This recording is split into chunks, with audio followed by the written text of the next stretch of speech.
ভবন নির্মাণের ক্ষেত্রে সবথেকে গুরুত্বপূর্ণ বিষয় হচ্ছে ডিজাইনটা যথাযথভাবে করা।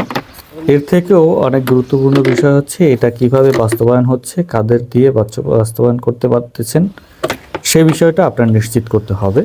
এখানে যেমন আমাদের ঠিকাদারগুলো বা মিস্ত্রিগুলো যারা আছে তারা সবাই ট্রেনিং প্রাপ্ত এবং তাদেরকে ট্রেন করেই কাজ করানো হচ্ছে। এখানে যে কাজটা হচ্ছে দেখতে পাচ্ছেন, এটা কিন্তু কাঠের দিয়ে সেন্টারিং শাটারিং করা। মাশাআল্লাহ। তারপরেও কিন্তু স্টিল শাটারের থেকেও কোনো অংশে কম আসেনি। তো আমাদের যেখানে যে ক্লায়েন্টরা যেভাবে চাচ্ছে সেভাবেই করা হচ্ছে। দেখা যায় যে স্টিল শাটার ব্যবহার করলে সেখানে একটু কস্ট বেশি আসে, অনেকে হচ্ছে এটা প্রেফার করে না। অনেক সময় দেখা যায় যে কাঠের শাটারিংটা তারা চয়েস করে। সেক্ষেত্রে যে কাজটা খুব খারাপ আসবে তেমনটা না, এখানে কিন্তু 100% কোয়ালিটি বজায় রাখা হয়। পিডি কনস্ট্রাকশন কনসালটেন্সির আদলে যে কাজগুলো হয় সবগুলোতেই একদম 100% কোয়ালিটিতে কোনো কম্প্রোমাইজ করা হয় না।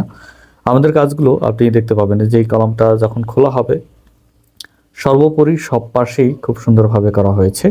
আপনিও চাইলে আপনার ভবনের প্ল্যান ডিজাইন থেকে শুরু করে এবং on stop service, construction, finishing কাজ পর্যন্ত পিডি কনস্ট্রাকশন কনসালটেন্সির আদলে করে নিতে পারবেন। কেননা দেখা যায় যে অনেকে ডিজাইনের পিছনে অনেক অনেক টাকা খরচ করে বা তিনি মনে করে ডিজাইনটা খুব সুন্দর হলেই তার ভবনটা নান্দনিক হবে এবং স্থায়িত্বে সুদীর্ঘ হবে। আমরা মনে করি যে এটা ভুল ধারণা।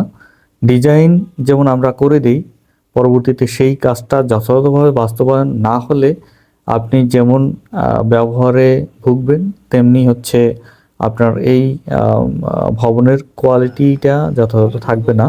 স্থায়িত্বে যতটুকু আপনি টাইম থাকা দরকার সেটা থাকবে না। যেমন একটা কনক্রিট প্রস্তুত করতে বা একটা ঢালাই দিতে যেই রেশিও মেনটেন করতে হয় সেটা প্রপার ধারণা না থাকলে সেটা কখনোই মেনটেন করতে পারবে না। তো এক্ষেত্রে আমরা প্রত্যেকেই প্রপার ধারণা দিয়ে দেই। যেমন এই কলমটা বের হয়েছে, কলমটা দেখতে পাচ্ছেন একদম নিরেট, এখানে কোনো ভেজাল নেই, যথাযথভাবে আসছে, এখানে কোনো হানিকম্প হয়নি বা কোথাও কোনো ভয়েড রয়নি।